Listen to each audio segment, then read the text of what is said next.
Um, All right, hello. Okay, microphone is working. Hello, everybody. Hi, kids. Welcome to the Abyss. I am, of course, your host, the Eternal Abyss. How is everybody doing? I am freaking exhausted. Um, I did not get much sleep last night. In fact, I wasn't even going to stream, but I said, screw it. I decided I'm going to stream anyways. Why the hell not? Um, in fact, let me go ahead and do my little thing here so I can see if I can get a couple viewers while I'm streaming on the various platforms that I'm on. So I want to say hello to everyone on YouTube. Again, please get off of that, get onto Rumble. And I want to say hello to everybody on Rumble, of course.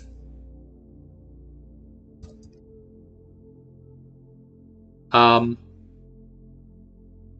of course, I want to say hi to everybody on Realms where, what the hell did I just do? Did I screw up I screwed up the post. Here we go. All right, clicked the wrong thing. But I was saying, I want to say hello to everybody on Realms where I could pretty much say whatever I want. So hey, how is everybody doing? I don't have a full lineup today. This is kind of, regular stream that I've been trying to do every Tuesday. But it is slightly impromptu, as mentioned. I didn't think about streaming tonight because I was just so, excuse me, tired that I thought, probably not. But instead, here we are. So there are a few things we're going to talk about, of course.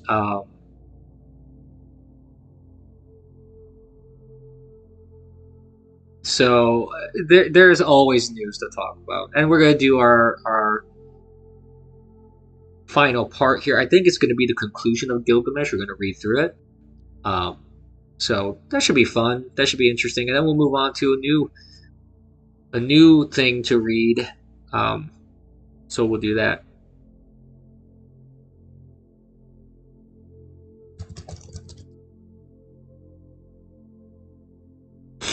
All right. So excuse the sniffles as usual. Sinuses are a lovely thing to have. Sinus issues. But the big news item today, one of the big news items that came out today is the censure of Stacey Plaskett, I believe is her name. She is a delegate, actually, like not even a representative, I guess, because she's a delegate from a U.S. territory, like the U.S. Virgin Islands.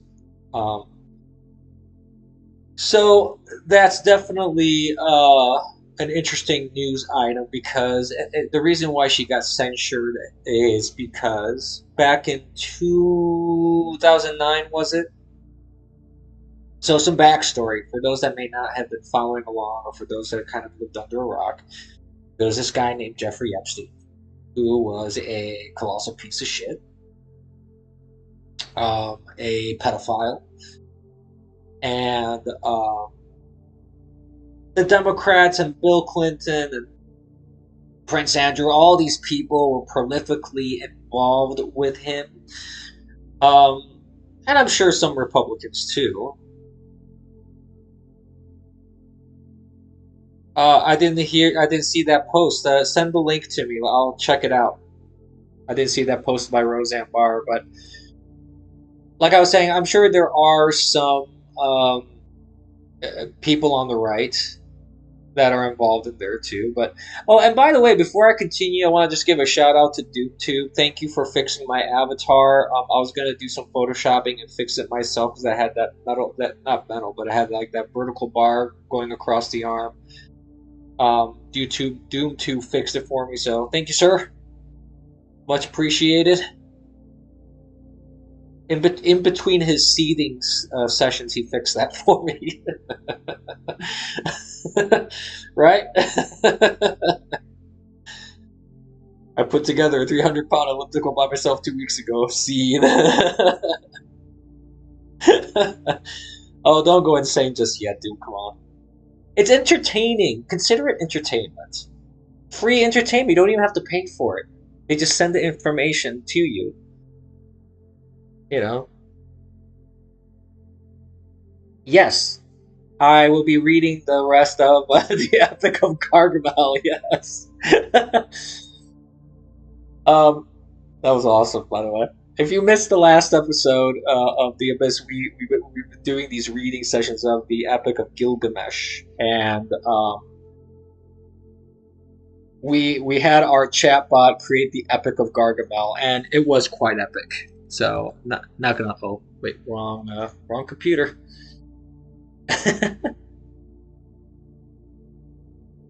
Let's see. Fuck.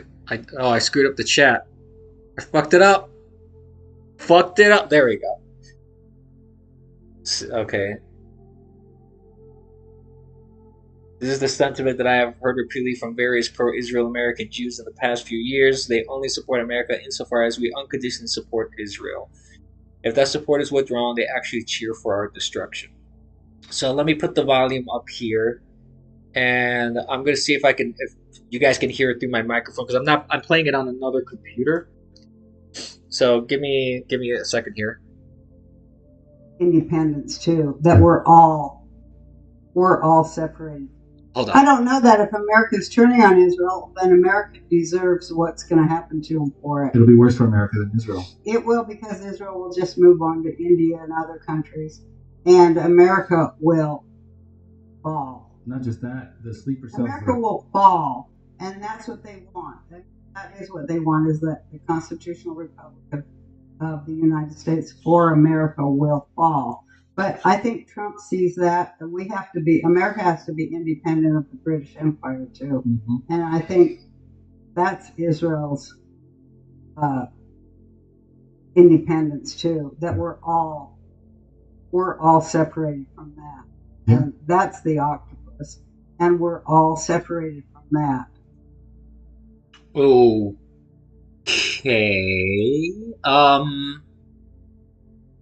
I'll address that. But let me go through. I don't view that necessarily as a threat. I think it's a very ignorant position. Well, ignorant on one side, the other side is a very self-serving and very inward-looking, narcissistic point of view, and I'll go into that here a little bit in a moment. So about Plaskett, so in 2009, this was after everybody knew that Epstein was a pedophile. He had been arrested for his acts. He was a sex offender. He's a known sex offender.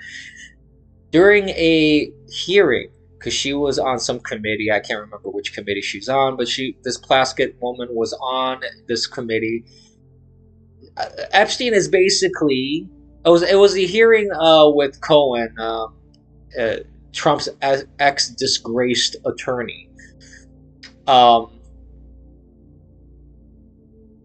So it's basically that Epstein was coaching her, telling her she was asking Epstein for information on how to question Cohen, because Epstein got ratted out basically by Trump and some other people, and he wanted to destroy Trump. He hated Trump.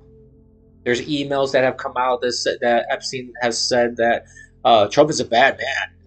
Yeah, I'm sure he is, because he exposed your pedophile ass, Sure. So, yeah, there's that. So a vote happened on the House, and this is the thing that, you guys were playing it here on Realms earlier today, and this is the thing that really pisses me off about all these procedures that happen in the House. Every time a Democrat comes up, they direct disparaging remarks at the president. And you have then the speaker saying, oh, according to the rules, you shouldn't be doing that. Don't do that. And then the next Democrat comes up, does the same exact thing. Speaker says you have to direct your remarks to the speaker. Don't disparage the sitting president, etc., etc. There's no consequence. There's no consequence. If the guy is just, if each Democrat is just going to keep coming up and just keep talking shit and defaming and disparaging, I mean, all that kind of stuff traditionally will get you censured in Congress, in the Senate. Yet, for some reason, the Republicans are so, like, weak sauce on this.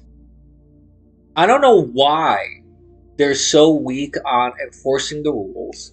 They're so weak on censuring people. They're so weak on, towing a strict line and restoring a bit of class, a bit of dignity, a bit of, I don't know, two neurons rubbing together, a small display of fucking intelligence in our legislature.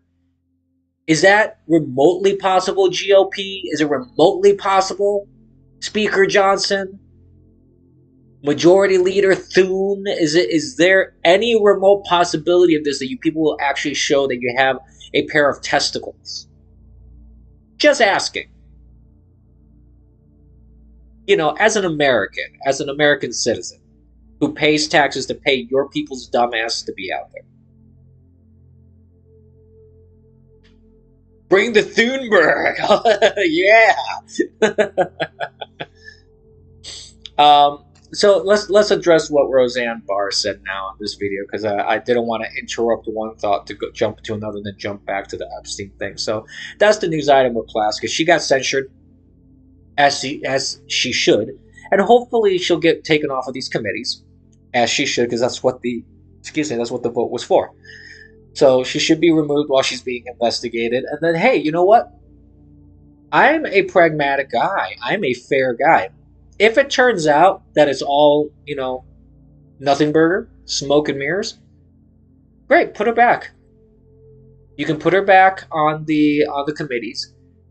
She can gain her stature back there. She can do her job. That's fine. Perfectly okay. But you want to tell me that a sitting congresswoman or delegate from a U.S. territory didn't know this was Epstein, because that was one of her excuses. I thought it was a different Epstein. Really? Really? How many Epsteins do you fucking know? Because that's a pretty non-common name.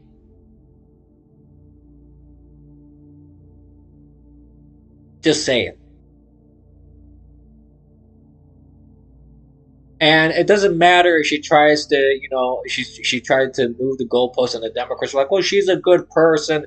She was up there talking like, I help children, and I help this, and I do that. I represent my people, stand behind. Fuck you.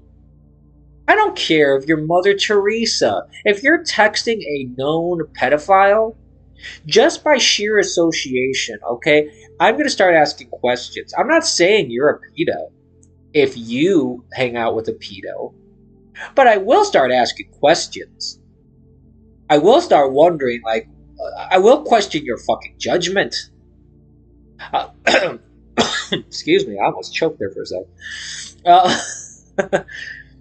I mean, I'm sorry, like, I'm not even sorry, honestly. I'm sorry, but I'm not sorry. Really, it's like, how do you expect me to take you seriously if you won't be an adult? Just be a fucking adult.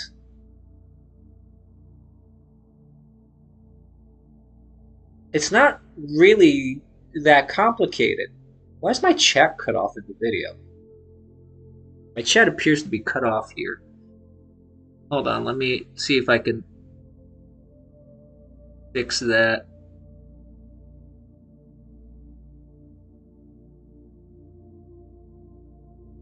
Somehow it got...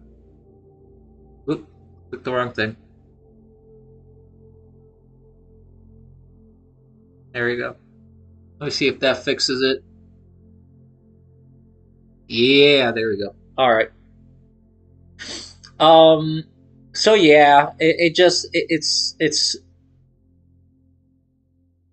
really speaks to the content of character, the quality of people that we have in Congress. When you have Democrats defending this, first of all, you have a sitting delegate who I don't remember if that's the actual term, delegate. I may be misstating her title. And if I am, I don't give a shit, honestly. Um, but when you have a sitting elected individual that's supposed to represent a U.S. territory, that looks bad. That looks bad on the national stage. It looks bad on the international stage. It just keeps showing the world we are not a serious country. We don't take corruption seriously. We don't take the eradication of corruption seriously. I mean, this is just bad in my opinion all around. I don't think that moving forward, this sort of thing can stand indefinitely. I just don't. And people are getting sick and tired of this bullshit. They really are. And I can understand why. I can totally understand why. I'm getting fucking sick and tired of it. But they won't they won't stop because they have to keep pushing this nonsense, these lies, outright provable lies.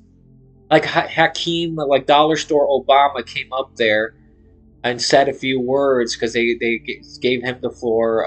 They ceded the floor to him for a couple minutes, and he's talking about like, oh, the economy, the economy is a disaster, and the prices aren't down, and all that. But bullshit, the prices aren't down. Eggs are down. Gas is down. There are places where it's under under $3, like $2.50, $2.30 a gallon. Where was that under fucking Biden? Under President Autopen? Please, anybody on the left, enlighten me. I would love to see someone prove me wrong on that one. Please do. Post it in the comments on YouTube or on Rumble. Please tell me. If I'm wrong, show me. Recently, they came out with numbers saying that Thanksgiving dinner, if you buy everything you need for Thanksgiving, it's going to be 25% less than last year. 25% less than last year. That's a pretty big freaking discount. Do you remember July 4th? I think it was 2024. I think it was the last year of Autopen's regime, where they were touting hot dogs are 13 cents less. Neo gets his turkey by going to Toast's backyard and shooting one. Hey, if there's plenty to shoot, be my guest. Get a nice fresh one. Hell yeah. Hell yeah. I'm not a hunter myself, but I don't disparage anyone for hunting. I have family members who are hunters, and as long as you're doing it right, you're not making the animals suffer, and especially if you're shooting to actually eat the animal and not just for the sport of it. I have no problem with hunting. If you're hunting just for the sport, I mean, I don't necessarily knock someone for that per se. I just don't necessarily think it's like, I don't necessarily like it that much. Because to me, if you're gonna hunt, you might use it, consume it. Don't just kill the animal for no reason, just for enjoyment. Where did that sticker come from? What is that? Um, the pauses are me sipping my drink, by the way. Just so you guys know. Anyways. Oh, okay. Walking Dead, gotcha. Alright. Makes sense. I'm actually gonna see if I could jump into my Discord here on this other laptop because I have the link to the Gilgamesh ebook on there. So I'm gonna see uh I don't know. I have issues with yeah, I'm having issues with Discord on this other laptop. I don't know why the updates keep failing on this other laptop. I have it on what I'm streaming on right now. So it's not an issue. We'll be able to still finish our read. Um, that wouldn't be a problem. It's an annoyance. That's all. Just an annoyance. Because I don't know why the Discord updater keeps failing like that. Like I've had this issue in the past and I had to uninstall, then reinstall, and it's a pain in the ass, you know. But anyways, so going to Roseanne. So here's the issue I have with statements like that.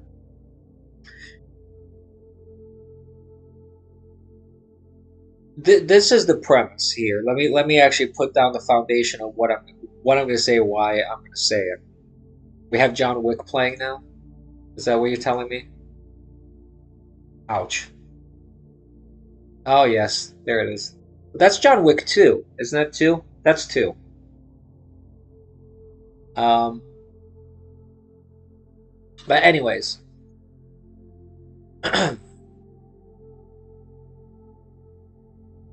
first of all, every country like the UK, Italy. I'm down for both. I'm down for Next Generation and Voyager. Those are the only two Star Treks that I really kind of enjoy watching. I've never really watched through the entire original series. Maybe we should do that too. Do maybe you should do that. Do the original series, Next Generation, then Voyager, and then we could skip over uh we could skip over Deep Space Nine.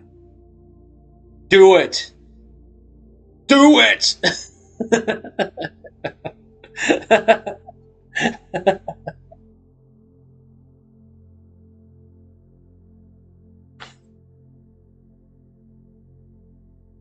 You might be.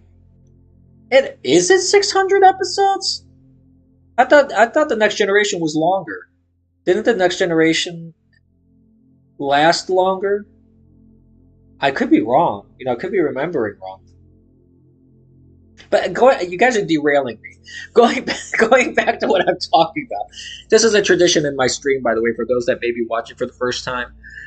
I invite newcomers always to watch my streams, and if you're watching for the first time, chat always derails my stream. It's part of how our stream process here. It's part of what we do. So just stick with it. It's fine. We'll get to the point eventually. Anyways, I do want to adjust what Roseanne said. So here's the thing. First of all, Roseanne, there's no problem. Trust me. If America told jump, America would not fall. Yeah, Israel does nothing for us in terms of like what we get from Israel, a fraction of what keeps us afloat. So, the investments that we get into our country from international trade, businesses, things like that, military collaborations, and alliances and things like that, Israel, I assure you that in the grand scheme of things, there is no like, oh my God, it's not Israel. One reason for Israel.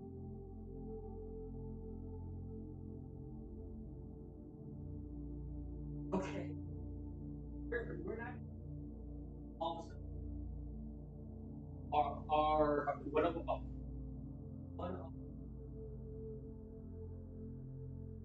is gone. We're all dead.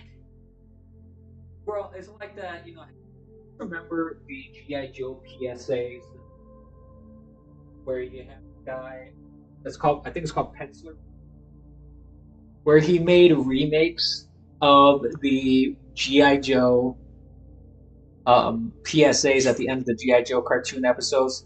There's one where the guy goes like the kid starts a fire on the range. He goes, "We're all dead. Pork chop sandwiches. We're all dead. Get the fuck out of here." Maybe I'll play it in case you're not familiar with it. But that's what I'm saying. Is like, does she seriously think? And the guy whoever the host was, I don't even know who the hell he was. Do these people seriously think that a country like Israel, if that disappears off the map, that our country's just going to tip over and just sink into the ocean? Or just start, or dissolve, or just float off into space? Like, what the hell's wrong with these people? And I say this about any country. Just about any country. I don't think there's a singular country, a singular individual country that we rely so heavily on that if its existence poofed, all of a sudden we'd be like, oh my goodness, we're not going to survive. I can't think. I do, well, yeah, I mean, that is some serious propaganda for people. Like, if you think that, and I say this as someone who, like, I'm not one of those people out there that go, the Jews, JOO, the Jews. I don't go out there doing that because I'm Catholic. I by the very nature of my belief system and the framework under which I function, that's incompatible with Catholicism. I can't, hating on someone for their race, their religion, for who they are, that it just doesn't exist in Catholicism. I mean, it is, technically. In any country, really, that exists, like Italy or France, or like I would argue even countries like France and Germany, if they disappeared off the map, we'd be fine. And you know what? The proof is World War II. The proof is specifically World War II. What happened in World War II? Was Germany really doing all sorts of trades with us during World War II when we were helping the Allies fight them? Even if we weren't directly involved in the war. Oh, of course we love the Jews on rails. Of course we do. But I'm saying is, like, give me a break. The Axis of Evil was not a prolific trade partner during World War II. We survived. And the only time we really had a lot of issues economically, actually the war helped our economy. We were in a depression before the World War II. And yeah, there was some rationing and other things during the war to make sure we had enough materials to make, bombs and munitions and ships and tanks and all that kind of stuff. But at the same time, it's like, do you seriously think that Germany was giving us, all their schnitzel, and they were trading, and they were trading with us and doing also, like, I'm not aware of normal relations, diplomatic relations between countries when there was an all-out war. Oh, the Star Trek 4 with it. Yes, give the schnitzel.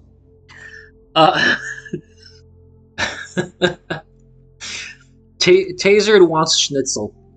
Take that as you will. Okay, I'm not implying anything, but Tasered has demanded the schnitzel. So Just saying. The wrath of the whales. So yeah, don't give me a break.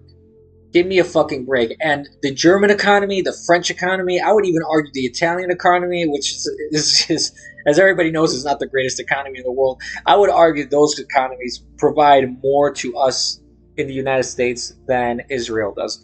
Israel, I feel, has cost us more. And okay, this is just, I will say this, I have not looked at all the numbers. I have not done like some deep dive into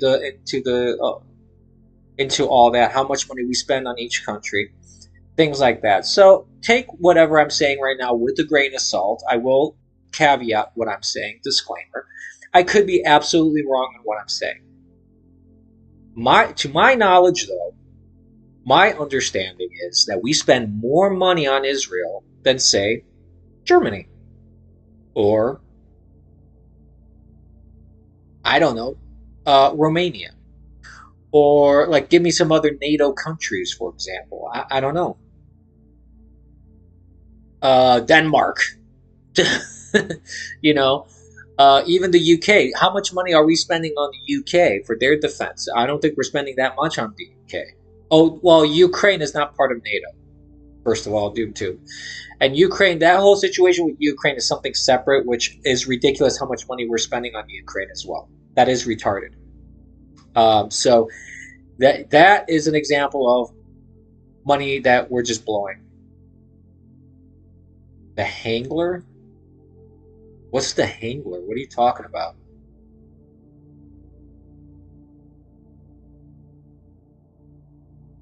You heard that Biden had a golden toilet installed in the palace? I don't know. Wouldn't surprise me. In the palace in Ukraine? I have no idea. I have no idea.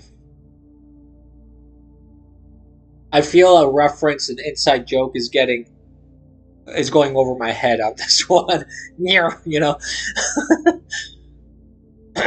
Rosanna thinks Israel is an issue because the media and politicians spend so much time talking about Israel. Well, I mean, she's Jewish as well.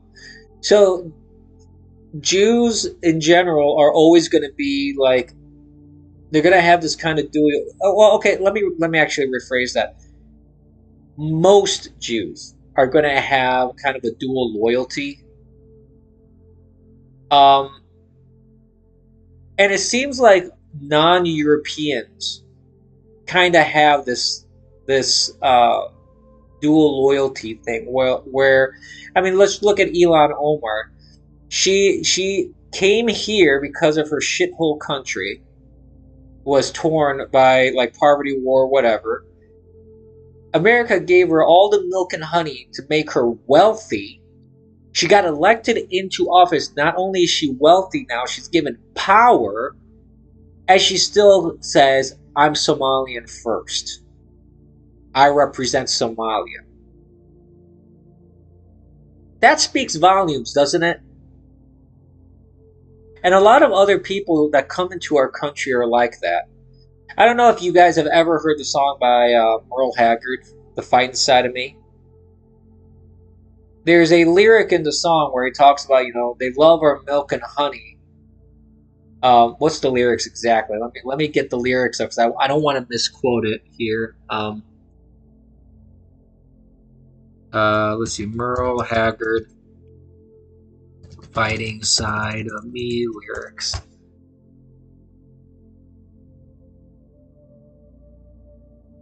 Okay, did I screw up here? What's going on?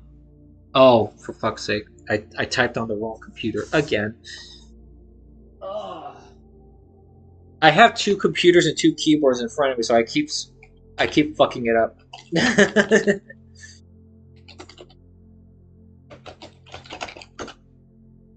Let me see if I can get the lyrics up here.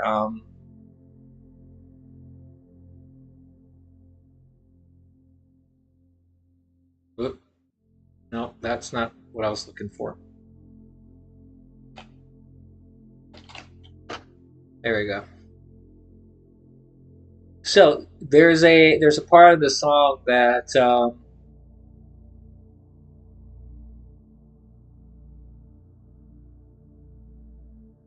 And just on a aside,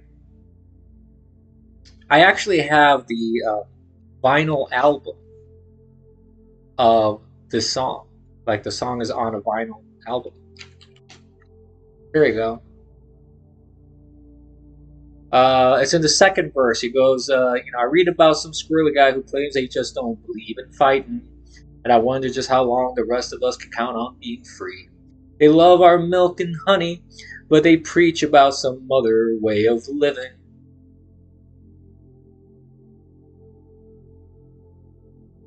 And when they're running down our countryman, they're walking on the fighting side of me. They're walking on the fighting side of me. Okay, I'm not going to sing anymore. That's probably the only time I'm going to sing on straight. I'm just saying. Yeah. Okay. No, I'm not going to play it because I'm going to get copyright struck on YouTube. I would love to play it.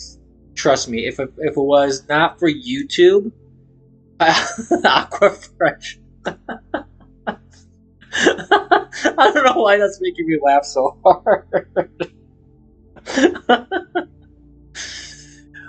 Oh, I want to play it, man. I really do. I would love to play music and do a lot more like stuff, but YouTube is so retarded when it comes to the copyright shit. Um, yeah, it sucks, dude. I really wish I could do more. How do I get monetized on Real? Dude, monetize me. Send me money. Anyways. But yeah, but that's exactly like this was written what in the 70s. This song was written in like when was it released? 1970. It was released January 26, 1970. Recorded in 1969, and people still are freaking doing the same crap where they're shitting on our country. They love the milk and honey, but they keep shitting on our country. It's like, listen, if you don't like it, fuck off. I'm sorry. Go to another country. You don't like America, go to another country. And I understand, and you know what? Being that I've mentioned this before, that I'm also from an immigrant background here, I'm not saying that I don't understand people having to leave their country to go to a foreign land to have the basic the basic necessities that someone needs to survive: food, shelter, clothes, work, an income, a living. I get it. It can be very frustrating to leave the country of your origin, go to another land, have to assimilate, go through all that process. I feel for these people. And in a way, it's sad that you have to give up your culture and give up your language and give up your ancestry, your ancestral history in the country that you came from, like that your family had been there for generations upon generations upon generations, and then you have to go because your country of origin, you can't make a living there.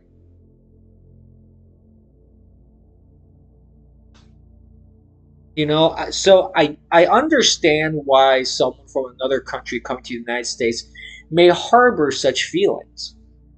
I do understand it, and I am actually empathetic to it. Because I find different countries and different cultures, I actually do find them very fascinating. I love to travel. I love to speak to people of different countries. I love being in different countries and interacting with, certain other countries. Certain countries I would never visit because I have no interest in ever setting foot in them. But there are other countries I would definitely be interested in checking out because just the culinary differences, the cultural differences, linguistical differences, even just like how people physically are different from one country to another.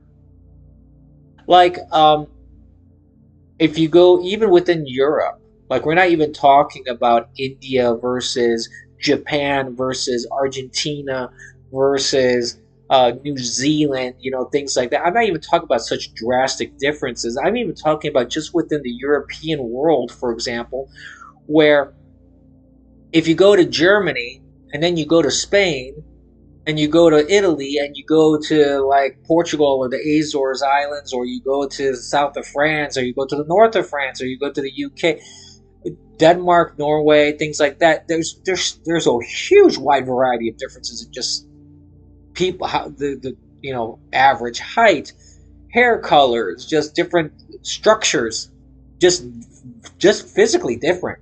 People are just physically different, and then apart from that, there's all the other differences. Like I said, language, culture, food, fashion, architecture, art. I'm a student of the arts to a degree, so I love looking at all that stuff too.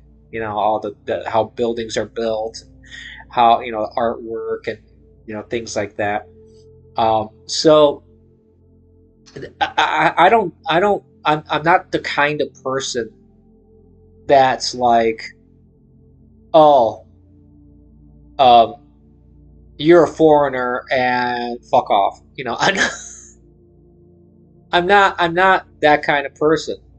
Yes, sir, Groidel. I am streaming. Come on, join us. Welcome to the stream, Groidel. Which I'm sure YouTube will have a field day with me saying your name. But anyway, heyo, hey Groidel, welcome. But yeah, so essentially, my only thing has always been like, if you come to our country, you gotta do it legally. Doesn't matter if it takes a long time. You gotta do it right. It's not fair to anybody else that has come to this country if you're trying to skip the line. You don't want someone to skip the line when you're in the movie theater, right, and taking your seat, right? You don't want someone taking the last bottle of Coca-Cola off the shelf that you wanted to get and then jumping the line and paying for it before you have a chance to even grab that bottle, right? Or stealing your parking spot. Do you want someone to steal your parking spot if there's a line of people waiting to park in one particular spot? Of course not. That'll piss you off to no end, to have someone just whoosh in, steal your parking lot, like swoop in like that. You want to beat them upside the head with a tire iron. Not that I'm promoting that. Obviously, I'm not, but I'm saying the feeling is there. It's kind of like Adam Ferrara. There's a stand-up comedian, Adam Ferrara, who I love this one bit of his because he talks about like him driving, and he's like, I'm a nice driver. I drive nice. I'm courteous. I've let people cut in front of me. Like if I'm on the freeway and you're merging in, I will let you pass. But if you don't give me that wave, now I gotta run you off the road. And I feel that way too. You can be courteous, but if you break the rules, you gotta face the music. You gotta face the consequences. And if you're going to this country, or any country, if I'm moving to France, I'm not expecting France to change all their language because I don't speak French. That's fine. You can do that. You can steal Neo's bike rack space. That's okay. It's because it's Neo. He doesn't deserve the bike space, the bike rack space. Hi, Neo. But yeah, that's what I mean. It's like I can give example after example after example, and it's ridiculous that people it seems like they just don't freaking get it. It's like their heads are so far up their ass. They just don't understand. And it's not complicated. And then on the other side of assimilation, it's like, okay, like I was just saying, if I go to France, I'm not expecting them to change their language for me. I don't expect them to change their constitution because I'm an American moving to France, and I'm like, you know what? I want you guys to have the First Amendment like the America has, the Second Amendment like the America has, etc., etc., etc. I don't have that expectation of going to a foreign country. There's a saying, I think people have heard it before, when in Rome, do as the Romans do. Yeah, that applies to immigration. When you come to the country, you got to follow their rules, their customs, their laws, especially their laws. Being a foreigner does not exonerate you from the laws that you're operating under that jurisdiction. You're in a sovereign nation. They can arrest your ass if you break the law. This is not complicated. Okay? But moving on. I feel like I keep talking about the same thing over and over because of all the stuff keeps coming up in the news all the time. And it's frustrating to me. And I know I say this a lot. Every stream I keep saying it's frustrating. It's frustrating. It is. And I hate to repeat myself. I really hate to repeat myself. And I just repeated myself, I know. The irony is not lost on me. But it's annoying. And it feels like I have to keep saying these things. Because people don't seem to get it. An interesting thing I saw, though, moving on, was I watched Steven Crowder talk about how all SNAP benefits should end, and I didn't plan on talking about this, but it came to my mind, and I was like, that's interesting. Now, we spend in this country so much money on SNAP, it's not even funny. We spend more on SNAP than we do than we give money to Israel. For example, we spend more money on SNAP benefits.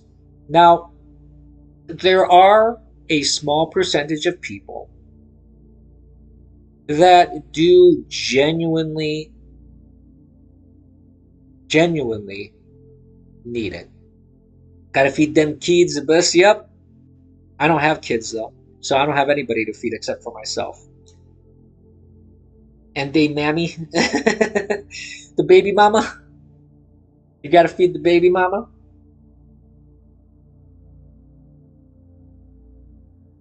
And I know a lot of people have argued, like on the right, there's been this divide because people are arguing over like, oh, well, and Steven Crowder says this too. He's like, well, if I pay taxes, I should decide what you eat.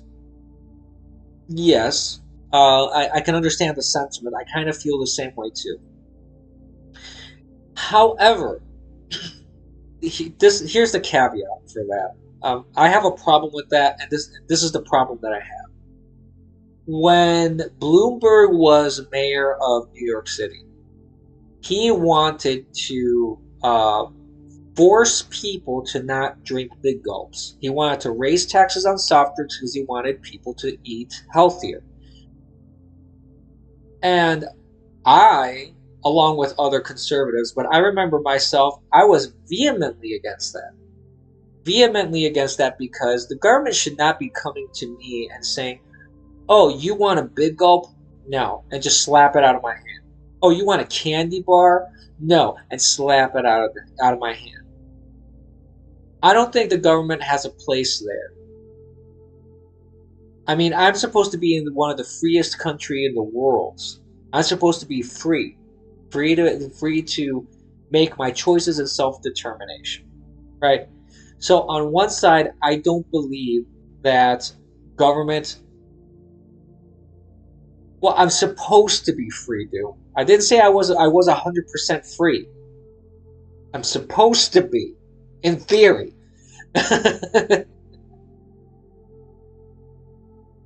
Okay, and that's where I'm getting at, Royal, because this was Steven Crowder's argument, where he goes along the same lines as you're saying. Because for those that may not be reading the chat or looking at the video and listening, I'll read out what Gordel is saying here. It says, you have to think about end order effects, though. If someone can't afford food, they probably also can't afford health care. Letting SNAP recipients buy ship food that's going to make them sick will mean they get chronic illness, and we have to pay for that too. If you pay for it yourself, you can buy whatever you want. If you're buying it on my dime, your ass better not be buying soft drinks and shit. And you know what? And I agree with that to a degree, because this is the thing also that kind of irked me about this whole Snap issue was, okay, we're spending literal billions with it. That's a with a B as in boy, billions on Snap benefits. Okay, um, do you know how much money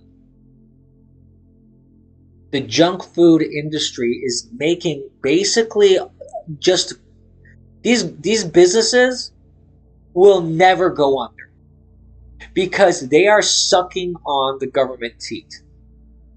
That is actually what pisses me off more. Not so much that someone in Detroit or in Chicago is buying a Coca-Cola, or they're buying, some marshmallows. I think I'm sure they give them a lot, Gordo. I'm sure the junk food industry gives politicians a lot, which is why they want more people on Snap. But yeah, this is, and that is the bigger problem to me. I think government needs to stop subsidizing businesses. All these businesses are kept afloat. They're flooding our market with garbage and shit. This is why people here in the United States, we have such an unhealthy population.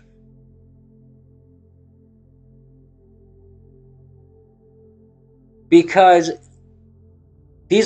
all these industries are artificially insulated from any sort of problem. If they have a bad product, it's not gonna hurt them. It's not gonna hurt the Coca-Cola company. Is not gonna get hurt if they put out a new Coke, Coke Zero. Or remember Pepsi Clear or the new Coke, when the new Coke put out when Coca-Cola put out the new Coke back in the 80s. Oh, that was a disaster. Do you think it really affected them financially? No. And if they tried that today, to get rid of the Coke Classic and put some other product in its place, they try and pull some bullshit like that again. Guess what? It's not going to affect them. They earn so much money from the government, from SNAP benefits. They're on cruise control. Same with every other junk food, Nabisco. Same with I'm trying to. There's another company that does all the snack stuff. Nestle, yeah, Nestle. Thank you. Nestle, Nabisco. Uh, um,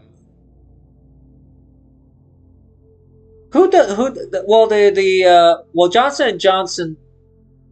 Well, they're Procter and Gamble probably has some snack stuff. I don't know about Johnson and Johnson specifically. Um, I'm not sure. I think they make mostly just like products, like beauty products. Procter and Gamble makes a lot of shit though. They're like that. That's a monopoly if I ever saw one. I don't understand how a company like that can exist. Honestly, with the anti-monopoly laws that we have, that should be broken up. That really should be broken up. It surprises me. It surprises me that they're allowed to operate in the way they do. But anyways, that's besides the point. The point is this: um, it's ridiculous how much money government is sucking from, it's how much money all these junk food industry and businesses are sucking from our taxpayer money. It is bullshit. That needs to stop. Said that, um, Snap people, I think that if you're going to be on Snap and you want to buy junk food, I think that has to be part of the program. I think that the program needs to be made to be a bit more sophisticated. You want the junk food? Okay, do your minimum work. Put your effort in. If you work at try and get back into work and things like that, that's where I find problems with the whole system. The real problems, let's deal with the real problems. We cannot have colored people on food packaging. God forbid there's an Indian woman maiden on my butter. I tell you, I will be offended. Which is comical. I saw a meme about that where someone was saying, "Wait, Land O'Lakes got rid of the Indian but kept the land." Hmm.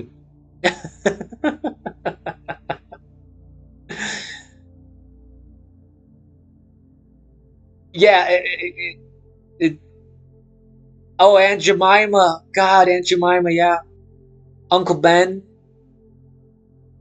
They got rid of Uncle Ben too. It's what the hell? Is Uncle Ben still there? No, they got rid of one guy.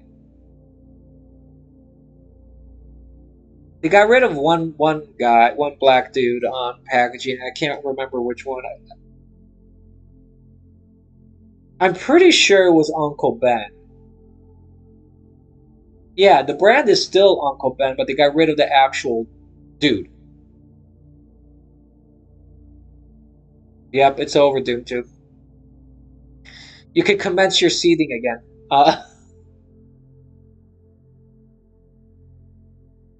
Which brand? Well, oh Jesus. You know that it's ridiculous. You know, who gave a shit? Honestly, who gave a shit that the bottle of syrup was shaped like a shape was shaped like a black one? Who gave a crap? That's what made it awesome. Aunt Jemima is not great syrup. You want actual real maple syrup? Buy real maple syrup. It's much better. Yeah, the bottle was shaped like her. Oh, you know what? You're right. I'm sorry, friendo. You're correct. I stand corrected. Yes, Miss Butterworth. You can molest the bottle as you're pouring syrup on your pancakes. You can molest Mrs. Buttersworth. Why? You just drink it straight from the bottle, Groidle? Don't go there. Don't go there. This is a family. No, it's not a family-friendly show, but don't go there. We don't need to go X-rated. What do you like, the Chris Rock bit? There's a Chris Rock bit about tossing salads. You ever heard that one? Chris Rock talks about a prison. It already went X-rated with my Maha comment. Did I miss the Maha comment? Hold on. I must have missed it. Yeah, I don't. Well, anyways.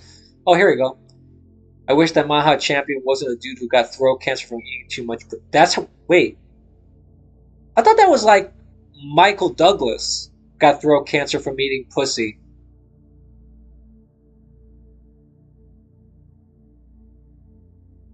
Robert F. Kennedy Jr. got throat cancer from eating pussy too.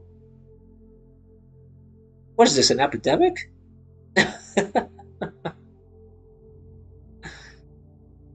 Indian Christmas. Yeah, I've seen some. I actually literally just saw that earlier.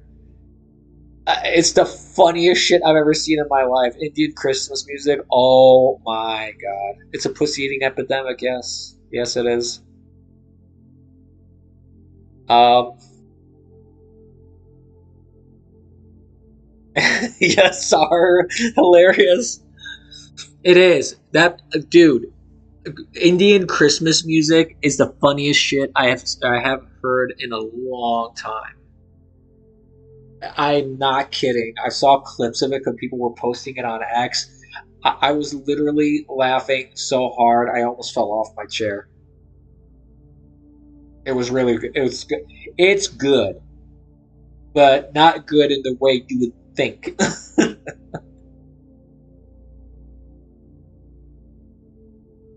um,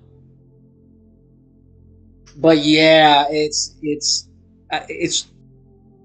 this whole thing about removing iconic mascots. I mean, Fred Flintstone and Barney Rubble sold cigarettes back in the day. There's black and white cartoon commercials of them. What is it, selling Marlboros? Whatever. I don't even remember the brand. So what? We got to get rid of them off of Fruity Pebbles because they were promoting smoking and people getting cancer? Give me a break. It's stupidity. It's pure stupidity. That shows you people really have way too much fucking time on their hands. They don't have enough problems in their world. That's first world problem. That's a first world problem right there, in my opinion. But going back to Snap. Oh, and the Flintstone vitamins. Yeah, forget. Oh, get them off the Flintstone vitamins.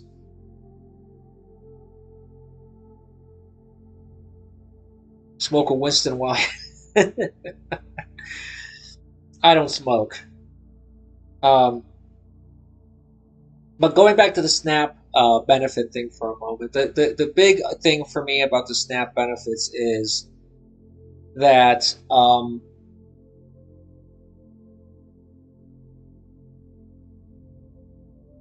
in a way, yes, if you are getting money from the government, from taxpayer money, I don't think it's unreasonable, and I've said this on X, I posted this. I'm not big on restricting people because I don't like government telling people what to do. But I understand.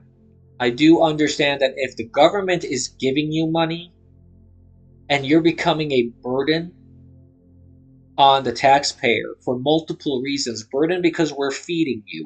Burden because we're housing you. Burden because we're giving you transportation. We're paying for, your subway and other things like that, and buses or whatever. We're subsidizing that, and then on top of that, you're unhealthy because you're not eating healthy. And then, then you're putting the taxpayer, you're adding even more burden onto the taxpayer because now, not only are you taking our taxes, you're making all of our healthcare costs go up. So, to a degree, I say, maybe you allow people some sweets, a small percentage of that. I think you can make the system more sophisticated. So people can buy, have a junk food allowance, and everything else has to be pre-approved, in the sense of it has to be healthier foods that it's on the list, like vegetables, fruits, staples like rice, protein, pastas, things like that.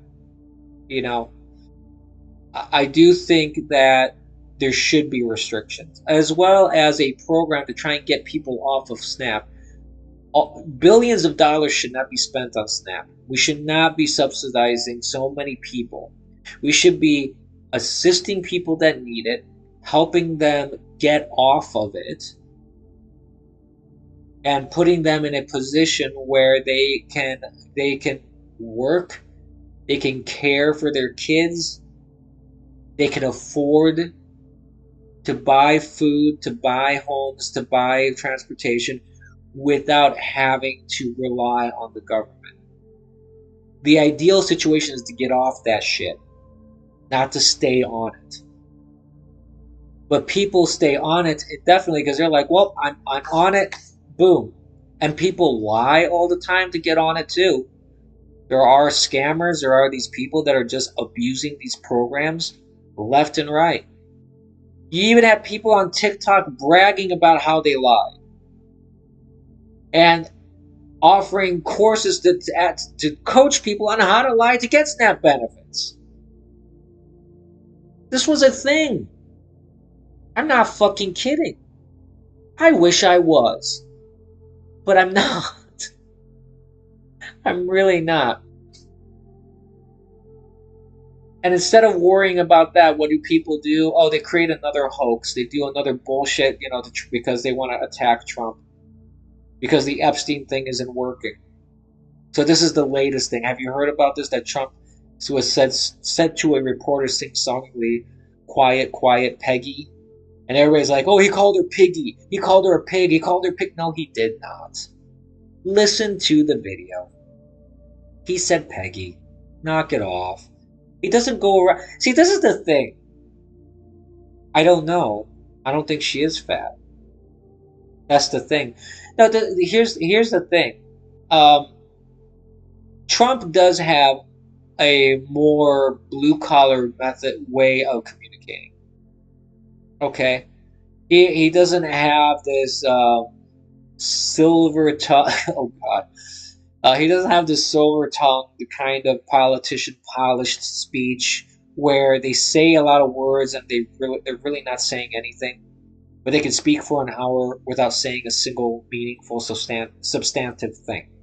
Okay, Trump isn't like that. He does attack people when he's attacked, or he sees that they're not being not being earnest, when they're not speaking in good faith.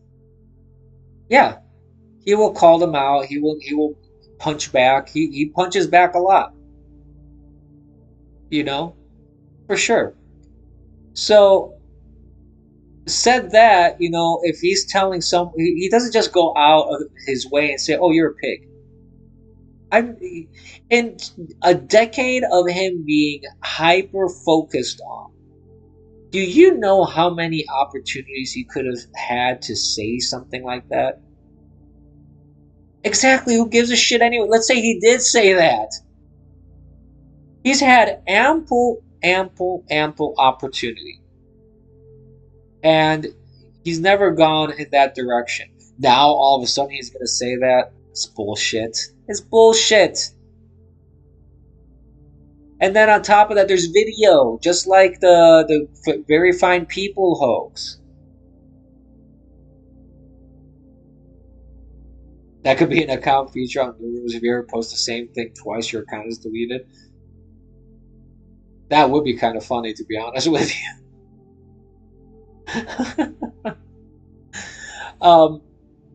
But yeah, that's the latest hoax.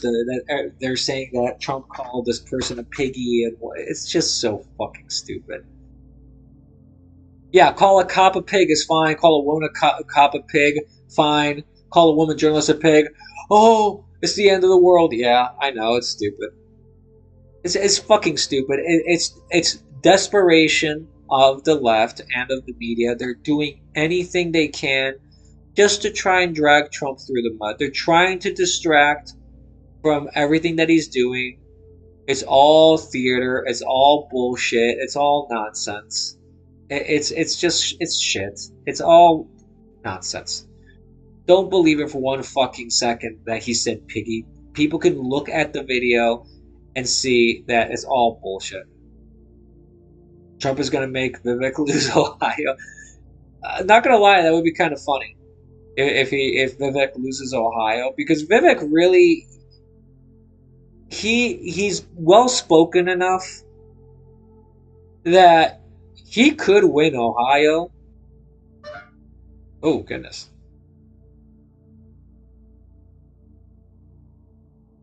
He could still win.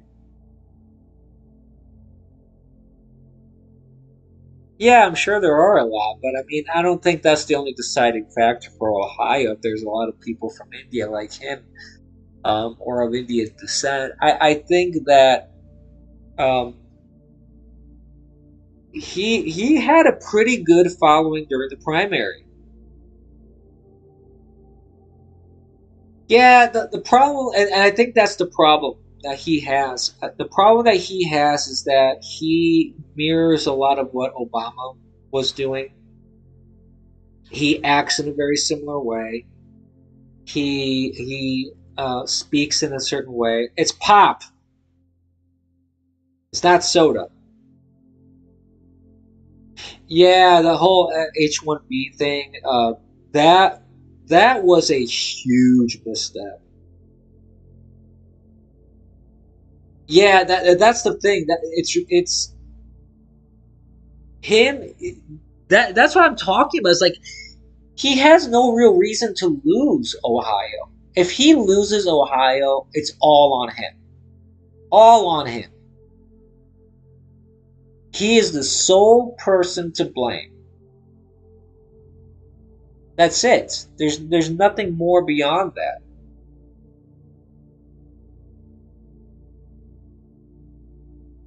Like he has no reason to lose Ohio. But anyways, I think we could take a quick break here, and we can go to Gilgamesh. I feel this is an appropriate time for us to take a quick break from the political speak and all that fun stuff.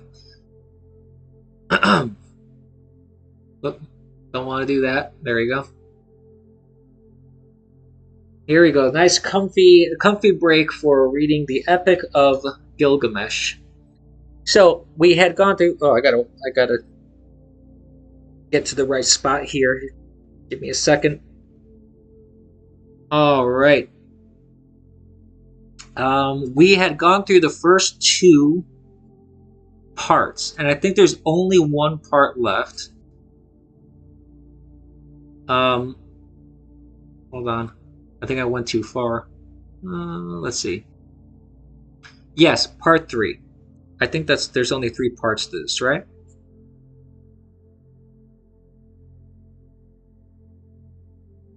I'm just scrolling ahead to see. Nope, there's another part. Because there's the I think there's the last part is the death of Gilgamesh, but there's the search for everlasting life. There's no, I guess this wasn't going to be the conclusion. I mean, I don't know. Maybe we could power through it. So we had gone through the voyage, and now we're going to be at Ishtar and Gilgamesh and the death of Enkidu. Right? No, we only went through 2 parts. Oh, did you? Were you here for the first part, Divine? I thought you were here for the first part. Because we went through the beginning. Yes. Okay, so we went through the first one. The first part was the coming of Enkidu. And then the second part was the forest journey. And we went through that last week. And now we're going to go through the third part here, the Ishtar and Gilgamesh and the death of Enkidu. So, without further ado, let me dive right in.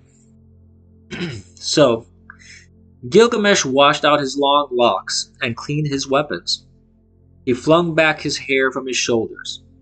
He threw off his stained clothes and changed them for new. He put on his royal robes and made them fast. When Gilgamesh had put on the crown, glorious Ishtar lifted her eyes, seeing the beauty of Gilgamesh. She said, "Come to me, Gilgamesh, and be my bridegroom. Grant me seed of your body." She wants him. Grant me seed. Boom, chicka, bow, wow. All right. Grant me seed. I'm a child.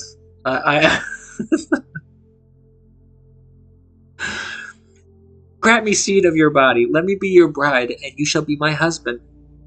I will harness for you a chariot of lapis lazuli and of gold, with wheels of gold and horns of copper.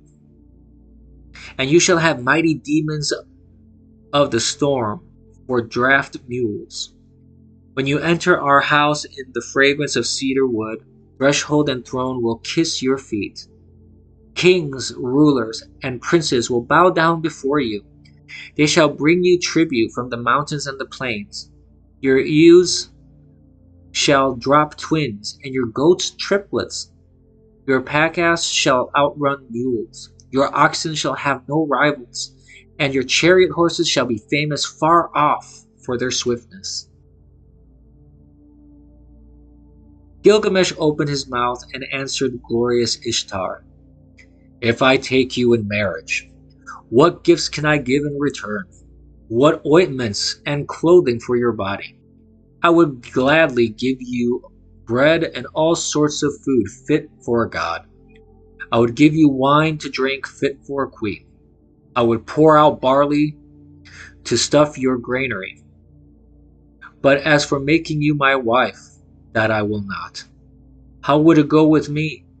Your lovers have found you like a brazier which smolders in the cold, a back door which keeps out neither squall of wind nor storm, a castle which crushes the garrison, pitch that blackens the bearer, a waterskin that chafes the carrier, a stone which falls from the parapet, a battering ram turned back from the enemy, a sandal that trips the wearer. Which of your lovers did you ever love forever? What shepherd of yours has pleased you for all time? Listen to me while I tell the tale of your lovers. There was Tammuz, the lover of your youth. For him you decreed wailing year after year. You loved the many-colored roller, but still you struck and broke his wing. Now in the grove he sits and cries, Kapi, Kapi, my wing, my wing. You have loved the lion, tremendous in strength.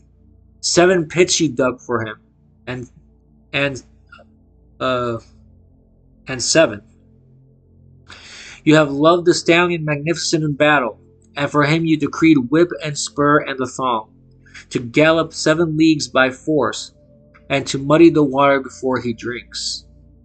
And for his mother Silili, lamentations. You have loved the shepherd of the flock. He made meal cake for you day after day. He killed kids for your sake. You struck and turned him into a wolf. Now his own herd boys chase him away. His own hounds worry his flanks. And did you not love Ishulanu, the gardener of your father's palm grove? He brought you baskets filled with dates without end. Every day he loaded your table. Then you turned your eyes on him and said, Dearest Ishulanu, come here to me. Let us enjoy your manhood. Come forward and take me. I'm yours. Ishulanu answered, What are you asking from me? What are you asking from me? My mother has baked and I have eaten. Why should I come to such as you for food that is tainted and rotten? For one was a screen of rushes sufficient protection from frosts. But when you had beard, his answer, heard. But when you had heard his answer, you struck him. He was changed into a blind mole deep in the earth, one whose desire is always beyond his reach. And if you and I should be lovers, should not I be served in the same fashion as all these others whom you loved once? Is he basically calling her a whore? Is that what he's calling her? My side commentary. When Ishtar heard this, she fell into bitter rage. She went up to high heaven. Her tears poured down in front of her father Anu and Antum her mother. She said, My father, Gilgamesh, has heaped insults on me. He has told over all my abominable behavior, my foul and hideous acts. So she's like the OnlyFans girl that when you criticize them for being an OnlyFans thought, they get all pissed off. Okay. She said, Anu opened his mouth and said, Are you a father of gods? Did not you quarrel with Gilgamesh the king? So now he has related your abominable behavior, your foul and hideous acts. Ishtar opened her mouth and said again, "My father, give me the bowl of heaven to destroy Gilgamesh. Fill Gilgamesh, I say, with arrogance to his destruction. But if you refuse to give me the bowl of heaven, I will break in the doors of hell and smash the bolts. There will be confusion of people, those above with those from the lower depths. I shall bring up the dead to eat food like the living, and the host of the dead will outnumber the living." Anusa said to Ishtar, "If I do what you desire, there will be 7 years of drought throughout Uruk, when corn will be seedless husks. Have you saved grain enough for the people and grass for the cattle?" Ishtar replied, "I have saved grain for the people, grass for the cattle, for 7 years of seedless husks. There is grain and there is grass enough." When Anu heard that Ishtar had said, when Anu heard what Ishtar had said, he gave her the bowl of heaven to lead by the halter down to Uruk. When they reached the gates of Uruk, the bull went to the river. With his first snort, cracks opened in the earth, and 100 young men fell down to death. With his second snort, cracks open. The writing is weird here. Like grammatically, this is not jiving with me. With his second snort, cracks open, and 200 fell down to death. With his third snort, cracks open, and Enkidu doubled over but instantly recovered. He dodged aside and leapt on the bull and seized it by the horns. The bull of heaven foamed in his face. It brushed him with the thick of its tail, and Enkidu cried to Gilgamesh, "My friend, we boasted that we would leave enduring names behind us. Now thrust in your sword between the nape and the horns." So Gilgamesh followed the bull. He seized the thick of its tail. He thrust the sword between the nape and the horns and slew the bull. When they had killed the bull of heaven, they cut out its heart and gave it to Shamash, and the brothers rested. But Ishtar rose tip and mounted the great wall of Uruk. She sprang on the tower and uttered a curse. "Woe to Gilgamesh, for he has scorned me in killing the bull of heaven." When Enkidu heard these words, he tore out the bull's right thigh and tossed it in her face, saying, "If I could lay my hands on you, it is this I should do to you, and lash the entrails to your side." Then Ishtar called together her people, the dancing and singing girls, the prostitutes of the temple, and the courtesans. Over the thigh of the bull of heaven she set up lamentation. But Gilgamesh called. Hold on. There we go. Yeah, the chat had updated here. All right. Where was I? Oh, but Gilgamesh called the smiths and the armorers, all of them together. They admired the immensity of the horns, and they were plated with lapis lazuli, 2 fingers thick. They were 30 pounds each in weight, and their capacity in oil was 6 measures, which he gave to his guardian god, Lugulbanda. But he carried the horns into the palace and hung them on the wall. Then they washed their hands in Euphrates.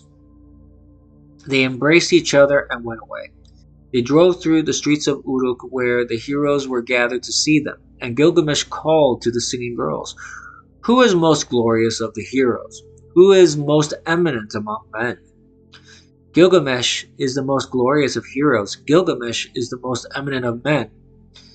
And now there was feasting and celebrations and joy in the palace, till the heroes lay down, saying, "Now we will rest for the night." When the daylight came, Enkidu got up and cried to Gilgamesh, "Oh, my brother, such a dream I had last night."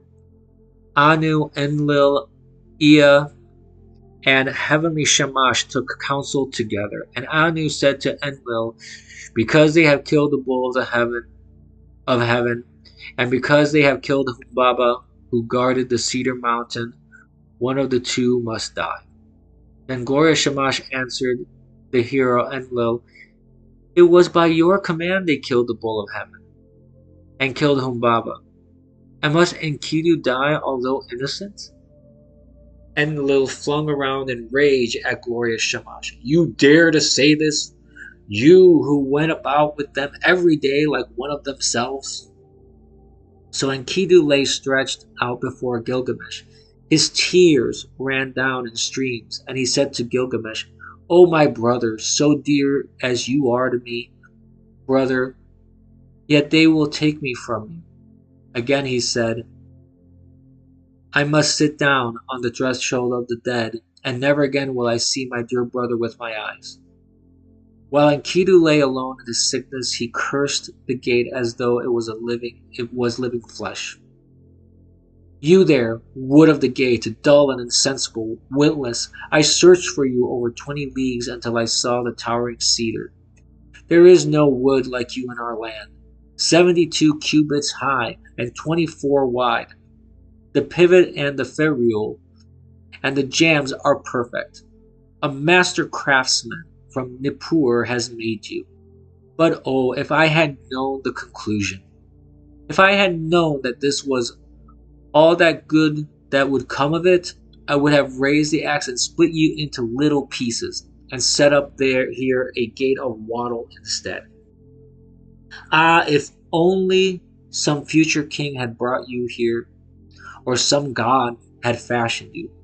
Let him obliterate my name and write his own, and the curse fall on him instead of on Enkidu. With the first brightening of dawn, Enkidu raised his head and wept before the sun god. In the brilliance of the sunlight, his tears streamed down. Sun god, I beseech you, about that vile trapper, that trapper of nothing because of whom I was to catch less than my comrade. Let him catch least. Make his game scarce. Make him feeble, taking the smaller of every share. Let his quarry escape from his nets. When he had cursed the trapper to his heart's content, he turned on the harlot. He was roused to curse her also.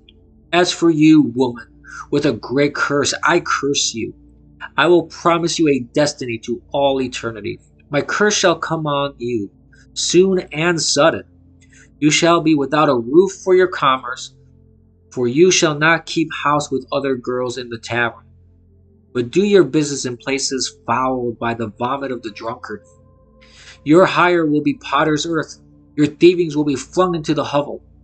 You will sit at the crossroads in the dust of the potter's quarter. You will make your bed on the dunghill at night, and by day take your stand in the wall's shadow. Brambles and thorns will tear your feet. The drunk and the dry will strike your cheek, and your mouth will ache. Let you be stripped of your purple dyes. For I too once in the wilderness, with my wife, had all the treasures I wished. When Shamash heard the words of Enkidu, he called to him from heaven, Enkidu, why are you cursing the woman, the mistress who taught you to eat bread fit for gods and drink wine of kings? She who put upon you a magnificent garment. Did she not give you glorious Gilgamesh for your companion? And has not Gilgamesh, your own brother, made you rest on a royal bed and recline on a couch at his left hand? He has made the princes of the earth kiss your feet. And now all the people of Uruk lament and wail over you. When you are dead, he will let his hair grow long for your sake. He will wear a lion's pelt and wander through the desert. When Enkidu heard glorious Shamash, his angry heart grew quiet. He called back the curse and said, Woman, I promise you another destiny. The mouth which cursed you shall bless you. Kings, princes, and nobles shall adore you. On your account, a man, though 12 miles off, will clap his hand to his thigh, and his hair will twitch. For you, he will undo his belt and open his treasure, and you shall have your desire, lapis lazuli, gold, and carnelian, from the heap in the treasury. A ring for your hand and a robe shall be yours. The priest will lead you into the presence of the gods. On your account, a wife, a mother of 7, was forsaken. As Enkidu slept alone in his sickness, in bitterness of spirit he poured out his heart to his friend. It was I who cut down the cedar, I who leveled the forest, I who slew Humbaba, and now see what has become of me. Listen, my friend, this is the dream I dreamt last night. The heavens roared, the earth rumbled back an answer. Between them stood I, before an awful being, the somber-faced man-bird. He had directed on me his purpose. His was a vampire face, his foot was a lion's foot, his hand was an eagle's talon. He fell on me, and his claws were in my hair. He held me fast, and I smothered. Then he transformed me, so that my arms became wings covered with feathers. He turned his stare towards me, and he led me away to the palace of Irkalla, the Queen of Darkness, to the house from which none who enter ever returns, down the road from which there is no coming back. There is the house whose people sit in darkness. Dust is their food and clay their meat. They are clothed like birds, with wings for covering. They see no light, they sit in darkness. I entered the house of dust, and I saw the kings of the earth, their crowns put away forever, rulers and princes, all those who once wore kingly crowns and ruled the world in the days of old.